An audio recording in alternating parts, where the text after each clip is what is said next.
What's going on, Shark Squad? Jake here from the Theme Park Shark at the Universal Orlando Resort. We're going to go into Universal Studios Florida to check out everything that's new, so let's dive right in. It is a beautiful sunny day out here, but notice that rain cloud right above the arch. Hopefully it rains. We're in a little drought here in Orlando. It has not rained in quite a number of days. There's less than 10 days remaining in Universal's Mardi Gras celebration. I gotta be honest, this has been going on for a long time, so I'm excited to move on from the Mardi Gras phase of the year into something else. One thing I just noticed here on the height checking board outside of the park is that Woody Woodpecker's Nut House coaster has been removed. Right here you can see where the Woody Woodpecker logo used to be. And you know, size does matter here at the park. The taller you are, the more rides you get to go on. And you know where else size matters? At Morgan & Morgan. Morgan & Morgan, America's largest injury law firm. Servicing over 49 states, and they have 800 plus lawyers. If you ever need some sort of lawyer for a car crash, injury, whatever you need, Morgan & Morgan is there for you. Injured and don't know where to start? With Morgan & Morgan, it's so easy. With Morgan & Morgan, you could submit a claim without ever having to leave the couch. In 8 clicks or less, you could submit a claim to Morgan & Morgan. Size does matter. Pound law. Morgan & Morgan for the people. Alright, since we were last here, they've added this new poster onto VillainCon for Brat. So now we have 4 posters up on the facade of the attraction, and they made some progress on this frame in the middle here. We can see that this middle frame that they've been working on is now complete. It's one massive frame, and what's interesting is that on the top they actually have a smaller rectangular frame that they are building. You can see the corner right there, and it's going to extend this way. So you're going to have Soundstage V, one smaller, more narrow poster, and then one large square poster beneath it. Now this overhang is starting to look really nice. They've recently started painting this black trim around the bottom of it, and it looks very sharp.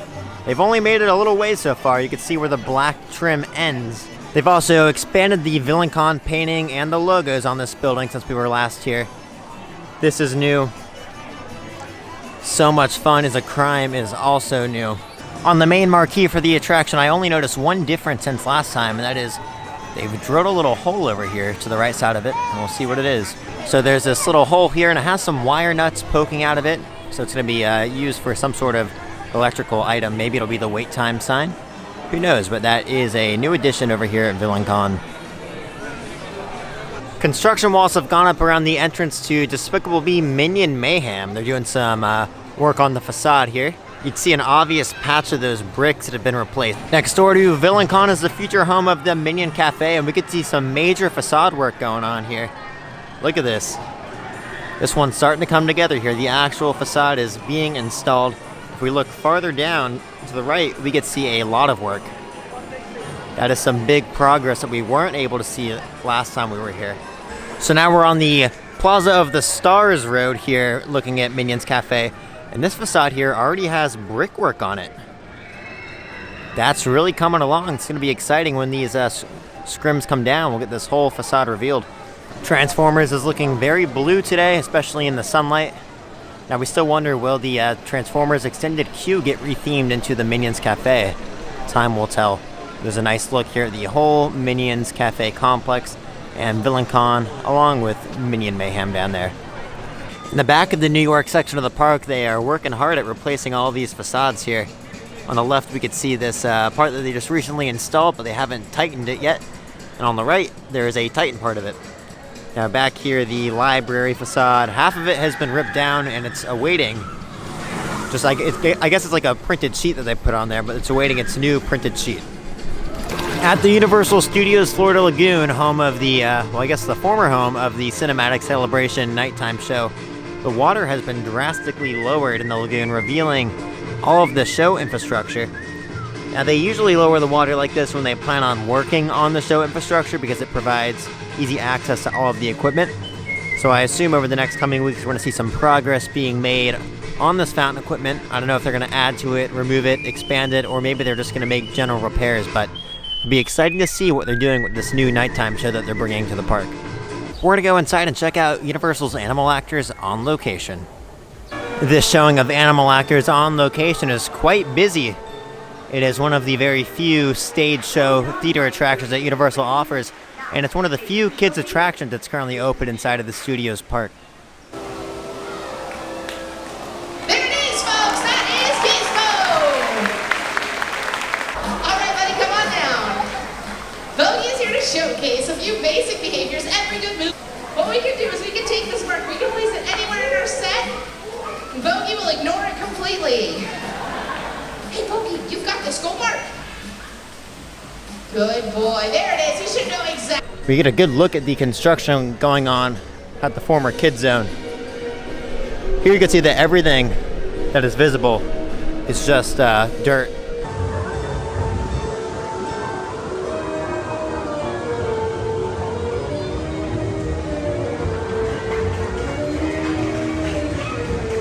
We could see the surveyor doing his thing over there. He has his surveying equipment. And then back here, I don't know if you guys can see it, there's some guy just digging with a shovel. But this is the former Woody Woodpecker's Kidzone, mostly reduced down to rubble. There are still some buildings standing though. There's actually a guy on the top of the SpongeBob store working right now. From the Central Park area of the park, we get a nice view into the old Woody Woodpecker's Kidzone, and we're actually staring straight at what was the Curious George ball pit. And you can notice the building is still standing. They did not tear it down, so we're going to see if that ball pit does make a return. And then on the right hand side, you can see Woody Woodpecker's Nut House coaster, which if you listen to the latest Shark Stop podcast, they think it's going to be rethemed into a Trolls Caterpillar bus roller coaster.